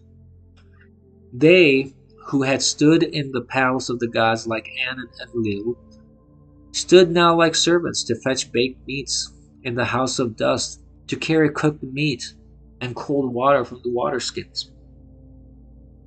In the house of dust which I entered were high priests and acolytes, priests of the incantation and of ecstasy. There were servers of the temple, and there was Etana, that king of Dish, whom the eagle carried to heaven in the days of old. I saw also Samukan, god of cattle, and there was Ereshkigal, the queen of the underworld, and the Befit Sheri squatted in front of her, she who is recorder of the gods and keeps the books of death. She held a tablet from which she read. She raised her head, she saw me and spoke. Who has brought this one here? Then I awoke like a man drained of blood, who wanders alone in a waste of rashes, like one whom the bailiff has seized, and his heart pounds with terror. Gilgamesh had peeled off his clothes. He listened to his words and wept quick tears. Gilgamesh listened, and his tears flowed. He opened his mouth and spoke to Enkidu. Who is there in strong-walled Uruk who has wisdom like this? Strange things have been spoken. Why does your heart speak strangely? The dream was marvelous, but the terror was great. We must treasure the dream whatever the terror, for the dream has shown that misery comes at last to the healthy man. The end of life is sorrow. And Gilgamesh lamented, Now I will pray to the great gods, for my friend had an ominous dream. This day on which Enkidu dream came to an end, and he lay stricken with sickness. One whole day he lay on his bed, and his suffering increased. He said to Gilgamesh, the friend on whose account he had left the wilderness, Once I ran for you, for the water of life, and I now have nothing. A second day he lay on his bed, and Gilgamesh watched over him, but the sickness increased. A third day he lay in his bed. He called out to Gilgamesh, rousing him up. Now he was weak, and his eyes were blind and weeping. 10 days he lay, and his suffering increased. 11 and 12 days he lay on his bed of pain. Then he called to Gilgamesh, My friend, the great god has cursed me, and I must die in shame. I shall not die like a man fallen in battle. I feared to fall, but happy is the man who falls in the battle, for I must die in shame. And Gilgamesh wept over Enkidu. With the first light of dawn he raised his voice and said to the counselors of Uruk, Hear me, great ones of Uruk. I weep for Enkidu, my friend. Bitterly moaning like a woman mourning, I weep for my brother. O Enkidu, my brother. You were the axe at my side, my hand's strength, the sword in my belt, the shield before me, the glorious robe, my fairest ornament. An evil fate has robbed me. The wild ass and the gazelle that were father and mother, all long-tailed creatures that nourished you, weep for you. All the wild things of the plain and pastures, the path that you loved in the forest of cedars, night and day murmur. Let the great ones of strong-walled Uruk weep for you. Let the finger of blessing be stretched out in mourning. Enkidu, young brother, hark, there is an echo through all the country like a mother's mourning. Weep all the paths where we walked together. And the beasts we hunted, the bear and hyena, tiger and panther, leopard and lion, the stag and the ibex, the bull and the doe, the river along whose banks we used to walk, weeps for you. Ula of Elam and dear Euphrates, where once we drew water for the waterskins. The mountain we climbed where we slew the watchman weeps for you. The warriors of strong-walled Uruk, where the bull of heaven was killed, weep for you. All the people of Eridu weep for you, Enkidu. Those who brought grain for your eating mourn for you now. Who rubbed oil on your back mourn for you now. Who poured beer for your drinking mourn for you now. The harlot who anointed you with fragrant ointment laments for you now. The women of the palace who brought you a wife, a chosen ring of good advice, lament for you now. And the young men, your brothers, as though they were women, go long-haired in mourning. What is this sleep which holds you now? You are lost in the dark and cannot hear me. He touched his heart, but it did not beat, nor did he lift his eyes again. When Gilgamesh touched his heart, it did not beat. So Gilgamesh laid a veil, as one veils the bride, over his friend. He began to rage like a lioness robbed of her whelps. This way and that he paced around the bed. He tore out his hair and strewed it around.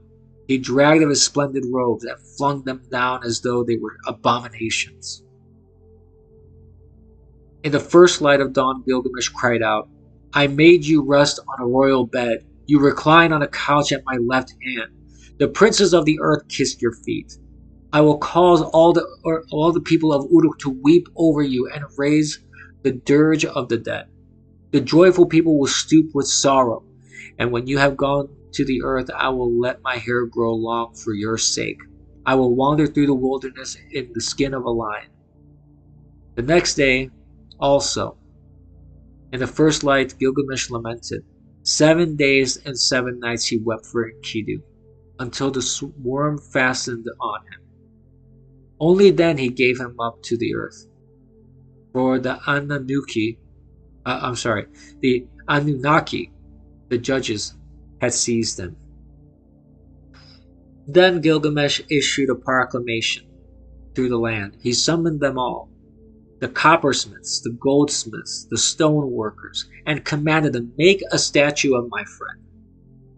The statue was fashioned with great weight of lapis lazuli for the breast and of gold for the body. A table of hard wood was set out, and on its bowl of carnelian filled with honey, and a bowl of lapis lazuli filled with butter. These he exposed and offered to the sun, and weeping he went away. And that's it for part 3. The next section is called The Search for Everlasting Life. We can save that for next time. All right. Yeah, at this point, I don't really have much else that I had planned on talking about, really, because, like I said, this was semi-impromptu. Thank you, Divine. I hope you guys enjoyed that. That was a intense section. Yeah, very much so. Hey, friendo. Welcome to the stream. So yeah, I know. I just saw you wave, so my natural reaction was just say hey and welcome. I don't know why I said that. You have been here. Excuse me for that. That was silly of me. That the sticker threw me off. But yeah, I mean, if you just want to chat for a little while, we could chat. I'm open to discuss anything really right now. Like I said, I don't have anything else in particularly planned to discuss here, so I do find it funny. Like, there's been a couple funny memes that I've been seeing come up on X. So there's always that. That's always fun. But let's see what's trending right now, actually, on X. Let's see if we can see if there's anything. I don't know, anything interesting. Peggy is trending. You called her by her name, Peggy. Yes, that was her name, Peggy. He was talking to the reporter, Peggy Collins. Peggy Collins. And people are trying to twist that. We already talked about that. It's ridiculous, you know. Very, very, very, very silly. It's like it's such a stupid thing too to like latch onto. That's the thing. It's like I understand the left wants to get Trump. They want to constantly, you know, cast shade on him. They want to constantly like sling mud at him. Okay, but you know, the difference between like the right criticizing Biden, for example, and the left criticizing Trump, is that the right's criticisms of Biden were all legitimate. There was nothing just like purely made up. There was just nothing of that kind. Every criticism of Biden, when there was like criticism of his cognitive decline, it was legit. Of him not being able to manage stuff, it's legit. Of him like not even knowing that someone had like he didn't remember that a Democrat had died in a car accident. He's like, where is she? Where is she? The fuck? That's not just making shit up. That's legitimately disturbing, right? But the left has this problem that all they want to do is attack Trump, attack Trump, attack Trump, and they don't care. It's not a matter of truth. It's not a matter of, you know, even if they're proven wrong, they're just going to keep repeating the same lie over and over and over and over again. That's just what they're going to do. It's stupid beyond belief. And the sad part is there are some people that are stupid enough to fall for it and believe it. It's really dumb. Really, really dumb.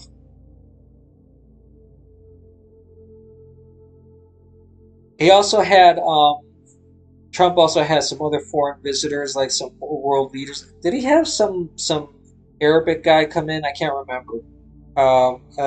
Lookner was talking about this one. There was the stream about the, Mike Johnson was doing the press conferences.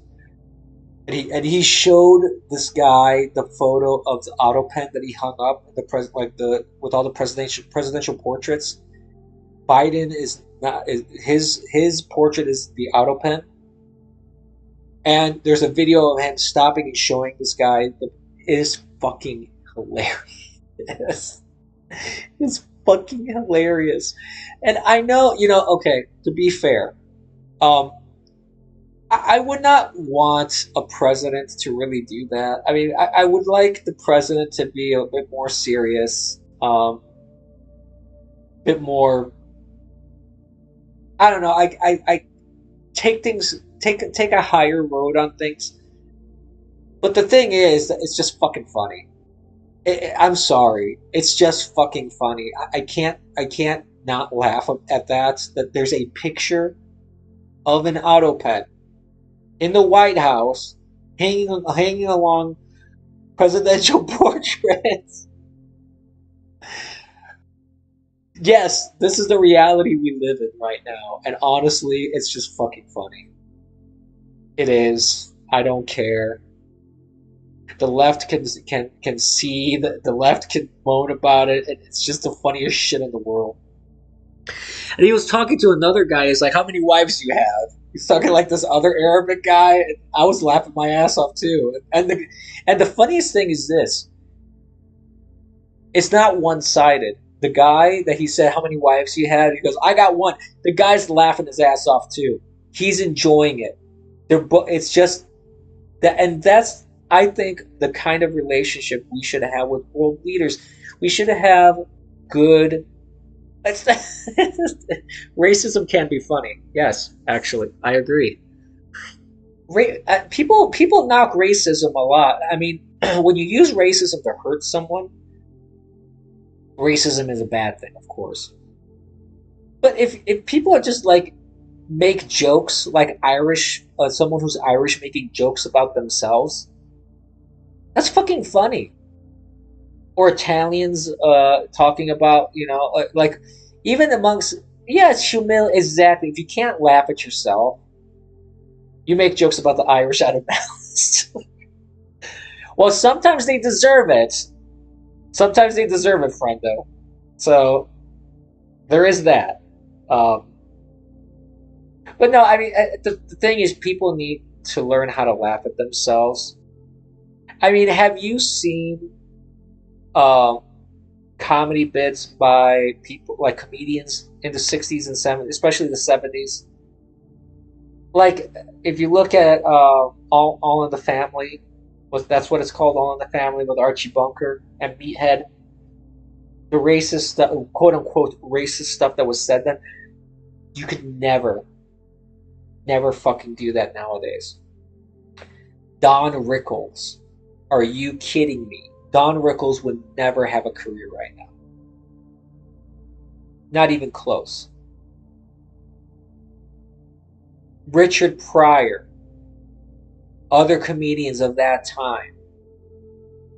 People made yeah. Oh, there's this other comedian, what's his name? Jose Jimenez. The dude has albums making fun of his own ethnicity, basically just creating these stereotypical like Mexican characters, and just you would, if it was a white guy or anybody else doing that, or even himself, the fact that was Mexican, um, people would deem that racist, even though he's Mexican, and it's the funniest shit in the world. I was like, dude, you got to be able to laugh at yourself, and I think that's one of the big lessons that people have lost nowadays. That people are oh so sensitive about everything. I mean, just look at some Bugs Bunny cartoons that got censored. There was a Bugs Bunny cartoon with Witch Hazel. And at the end, he transforms her into a female bunny. And the last line of that cartoon is Bugs Bunny going, he goes up to her and he goes, "Going my way," and she goes, and she laughs her kind of witchy laugh. And they walk, and he turns to the crowd, breaking the fourth wall, and he goes, "Oh, I know, but aren't they all that way on the inside?" Basically saying, aren't all women witches on the inside? That's funny. That's fucking funny. And you know what happened? Some Canadian woman called to the station because she was insulted. She was offended. And guess what? Now, like, because Turner owned the rights to that. Now, if Turner shows that, that's one of the Turner edits on that cartoon. They cut that part out. So stupid. What content are you downloading, friend? I love Bugs Bunny cartoons, by the way. I love those old cartoons. I love Bugs Bunny, Tom and Jerry. Woody Woodpecker. Uh, friend 33313 was having internet line issues. Popeye. Oh yes, I love Popeye, dude. Popeye is one of my favorites. I love it. I love everything about Popeye cartoons, like those old ones, especially because there's like just the quality of the animation too, because of the rotoscoping and the multi-layered backgrounds, and they kind of blended real prop backgrounds with animation, you know. So, oh no, Power Surge. Oh, those suck, dude. Oh, I hate those. Oh, I absolutely hate those, dude. Always use a power. Yeah, always use a UPS, like a backup battery thing. Always have a surge protector at the very least, you know. Yeah, you gotta. You just gotta. But yeah, I love those old cartoons. I love this. I even love, like, there's several really good Betty Boop cartoons, for example. Well, yeah, there you go. Get a free modem. Ta-da. Yeah, it's kind of sad nowadays that a lot of kids aren't exposed to those cartoons. You used to have like Boomerang and those other things like on Cartoon Network and Nickelodeon. They would show, even if edited and like censored, they would still show a lot of those. And I thought it was cool, but it's very unfortunate that nowadays animations and cartoons are like, the quality of them, they're shit.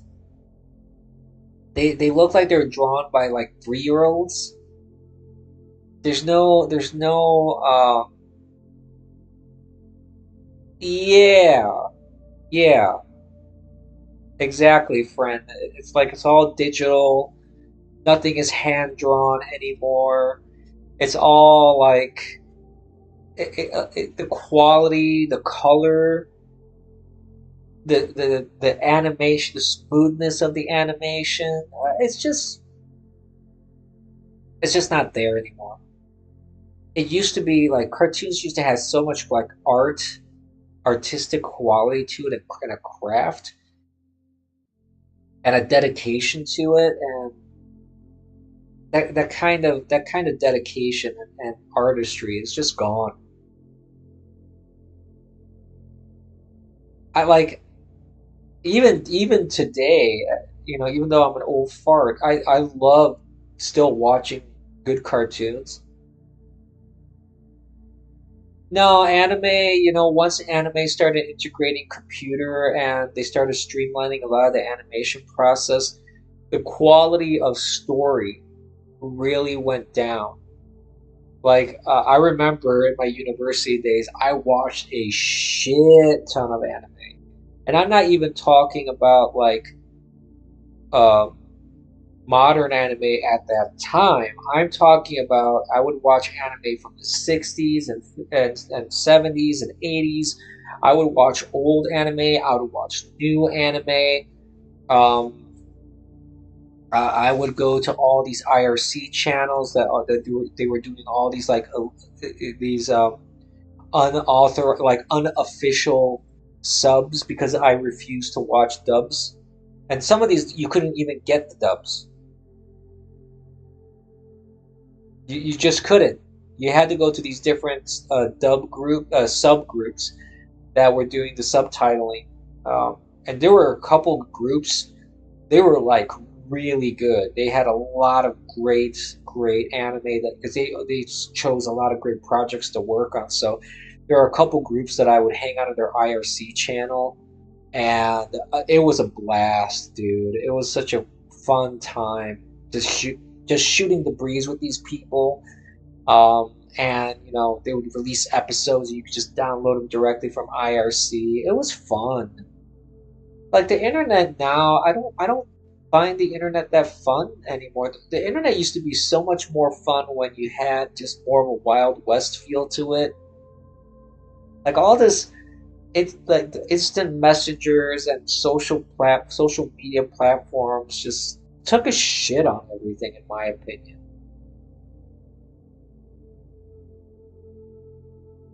I'm just not. It's just they're just not fun anymore. You know, XDCC sent. Yeah, and then all the torrent software and peer to peer software.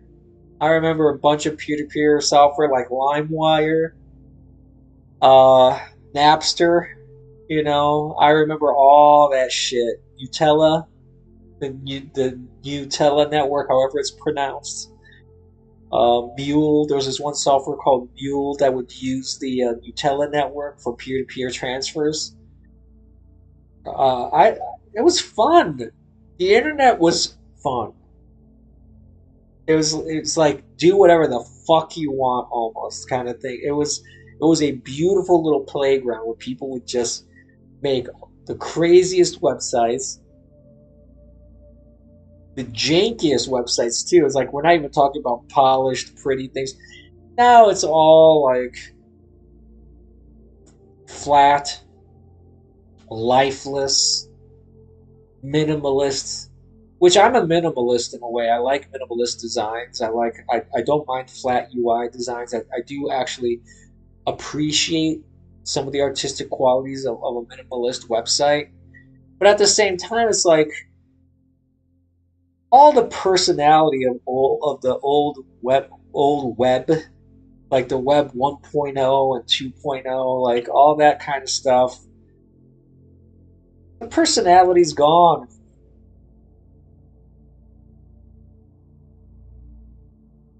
Websites like this, like Realms, to me, they're kind of like the last hurrah that go back to that. You know what I mean? Yeah, it's it's not quite over. Yeah, a lot of this is IRC still around. I can't find like active servers anymore. I should download an IRC client and just fuck like a Merc MIRC. And that should. I wonder if that shit's still around. To be honest with you, I would love to putz around like IRC servers again and just fuck around. Yeah, it is cool. Merc was cool. That was a cool piece of software. It was like I remember the different Merc builds. If you click the guy's nose over the yeah.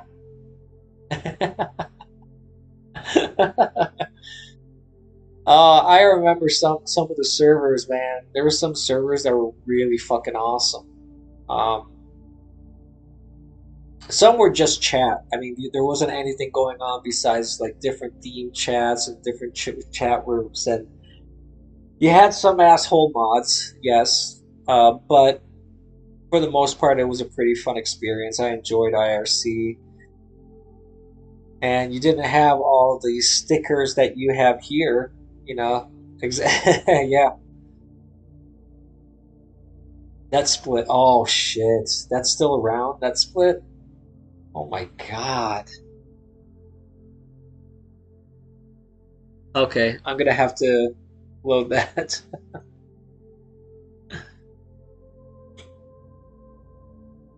Undernet. Okay. Fnet is still around. Ryzen was one. If I remember, Ryzen was one where you could a lot of the anime groups were on. Freenode. Oh my goodness! I can't believe some of these are still around. I never heard of Libera Chat though. That one's new. I remember Undernet. I remember Ryzen. I remember Fnet. Dollnet. Holy shit! QuakeNet. Yes, and Freenode. I used to go to all those, dude. Holy shit! You know what we should do? Not in this stream. I'm not going to do it in this stream. But next stream, oh, Libera is a Freenode server.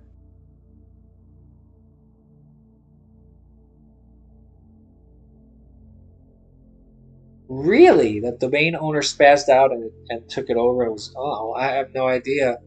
I have been so, like, I haven't done IRC in such a long time. Gotcha. Okay. Right. So everyone left the original Freenode and went to Libra. Okay, cool. Good to know. I had no idea because I've been so disconnected from IRC for a while now. It's been a long fucking time. But what I was gonna say is the next stream, what we should do is we should just go around trolling different, checking out the different chat rooms in IRC. We should fucking do that. I'm gonna download Merc and we should do that as part of the stream now. I want to do that. I haven't done that in so fucking long. It's hilarious. Oh yeah. Hey, if Killer's okay doing that with me, because I don't know what his beef is with me sometimes, but yeah, that would be fucking hilarious to bring Killer in there. Holy shit.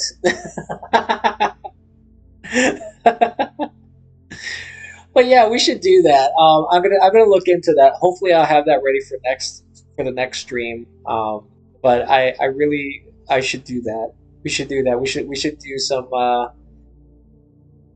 do some IRC traversing and just have some fun with the different servers and chat rooms and such. Because some of those chat rooms are hilarious. Like I'm gonna try and not get banned though. I'm gonna try and avoid getting banned, but we could definitely have some fun with some of those chat rooms and see what's going on.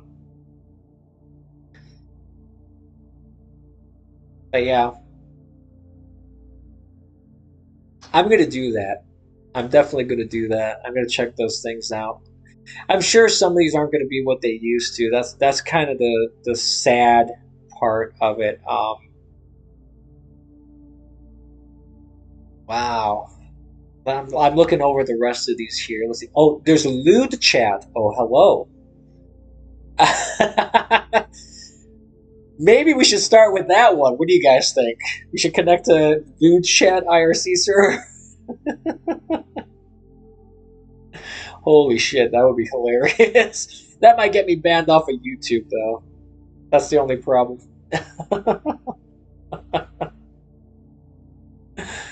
Oh my god. QuakeNet, Evo Chat, Chatzona. Never heard of Chatzona. LinkNet, GameSurge, Explosion, IRC. There's another one called XXX Chatters.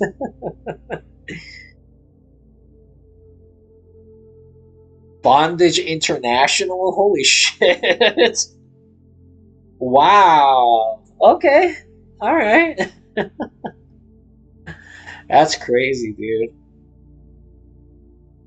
IRC Net 2, Dark World,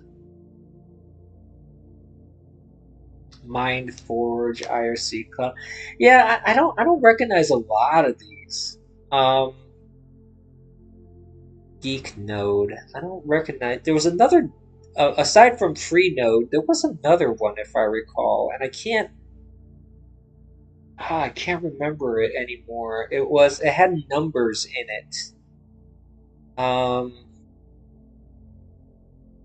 God, I can't remember.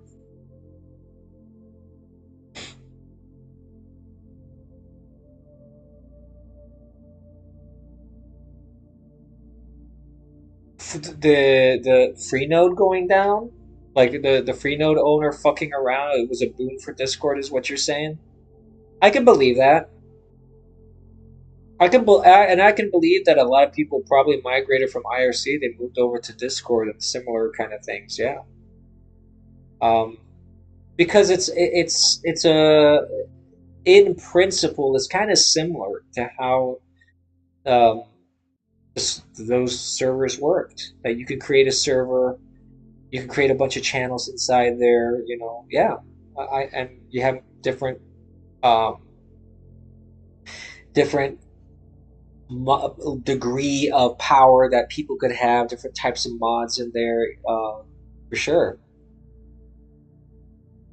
In 2017, the head of staff, Christel, formed a company, Freenode Limited, and transferred ownership of this company to Andrew Lee.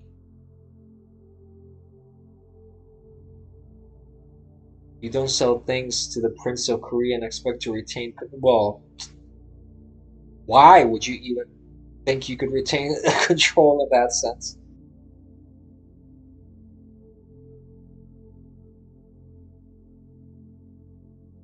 Oh, there's a picture of him?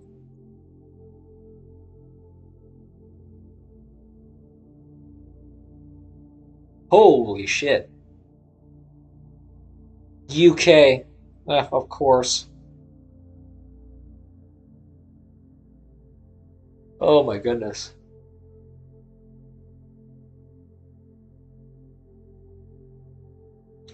That's a her. That's a she. I'll take your word for it. Yeah, I won't. I'll spare my future viewers if anybody ever takes a look at the stream. I'll spare them the photo. They can look at the URL in chat if they want to take a look. Ooh, goodness, that's frightening. Yeah, yeah. It's a shame. You know, like I said, I loved IRC. I loved the internet back in those days.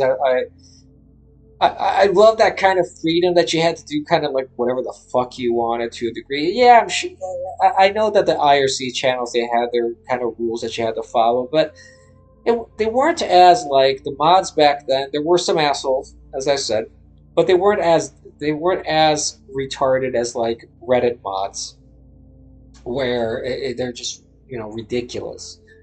They were a bit more relaxed, and I actually ended up becoming a mod for a channel or two. There was one in particular that I I I wasn't one of the high tier ones, but I climbed the ranks a little bit. I was kind of like middle of the road, so there were certain things that I could do and certain things I couldn't do, but I could do a lot. Um, there was one in particular. There were two channels actually. There was one in particular where I actually did get quite up there, and there was a lot of stuff I could do.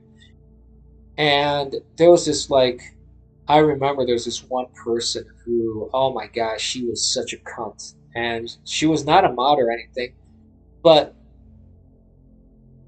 the other mods always tried to protect her, and she would do nothing but always cause chaos in the channel and harass people, cause a ruckus, cause fights in the channel. And at one point, I kicked her, and all the mods got pissed off at me. And I'm like, what is your beef? Like, she's violating the rules, she's breaking the rules, you know. And because I was a mod, they couldn't just kick me without reason or ban me or anything like that. So they reported my kick to get reviewed by the channel owner.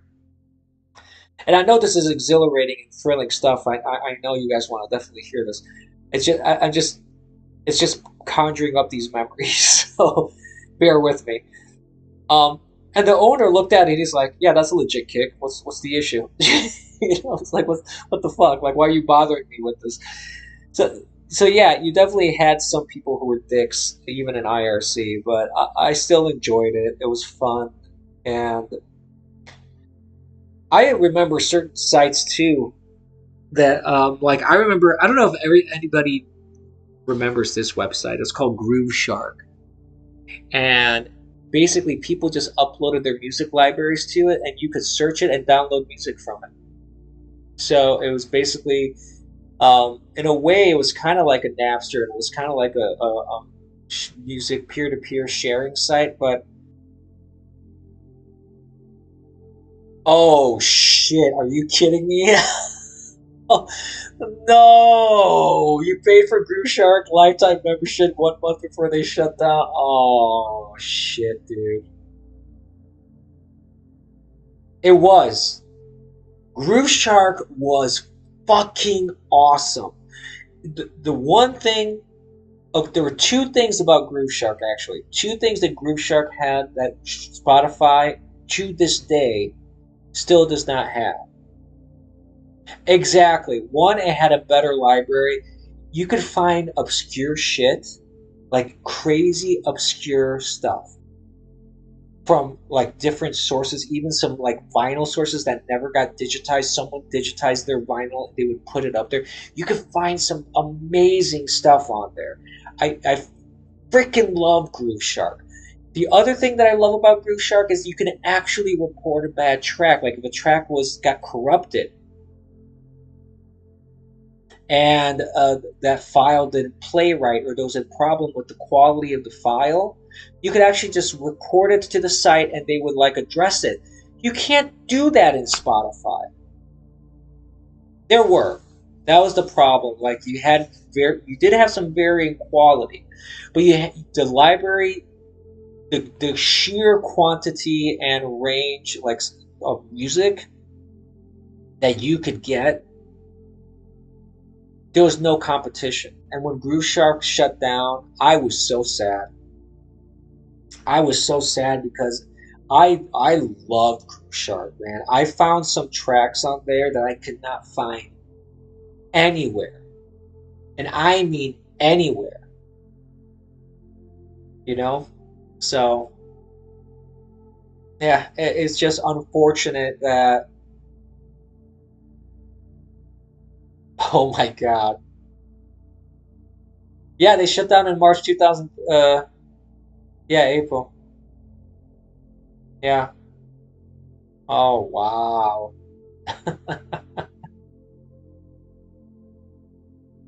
Oh boy. Yeah, like I said, I love the internet in those. You had such like such interesting stuff. Yeah, the internet changed. The internet changed, and I don't know if it was for the better. Things changed. YouTube changed. IRC changed. Like a lot of people started using instant messengers and all that other shit. I think smartphones came out around that time too, if not a little earlier than that, right? So smartphones definitely also contributed to that huge change of stuff. Yeah, it came out shortly after. There you go. Yeah. Um, that created it. I mean, and you had precursor. Oh, 2007. Okay. Well, that I still say that contributed because when you started, yeah, yeah. I remember. I remember around that time period is when everybody started accessing the internet on their phones, and that was also a huge shift in um, people's behaviors, how the internet people how things were accessed, what like how websites were designed as well. Like there was a huge change in everything. Yeah, I don't know if it was for I don't know if it was for the better or not. I think there were some positives that came out of that, but I do also think that because there's such mass adoption of that where anybody was on a stupid phone and they could just browse the internet, that pushed governments and organizations like internet and organizations, service providers and all that. Like that's when you started hearing about like net neutrality as well shortly after that and all that other bullshit, um, trying to regulate content and all that other nonsense. Oh, I miss those days. I definitely miss those days. And I really wish that the internet would kind of go back a little bit to that. The USA and Europe combined likely lost the majority share of global internet users around the year 2004 2005. I can believe that. And that's probably when you had a huge amount of issues that started coming up. because now you had all these other people coming in and just, you know, shitting in the pool.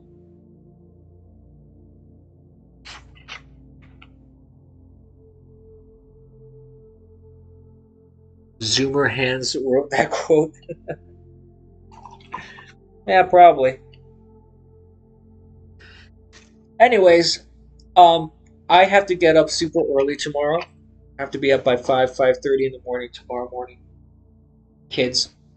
So I think I'm gonna bring this stream to a conclusion. So I do want to thank everybody for watching, and I just want to shout out there, if you enjoy the stream, please share, like, follow, hit the notification bell, subscribe, do whatever you need to do to help the algo. It helps me.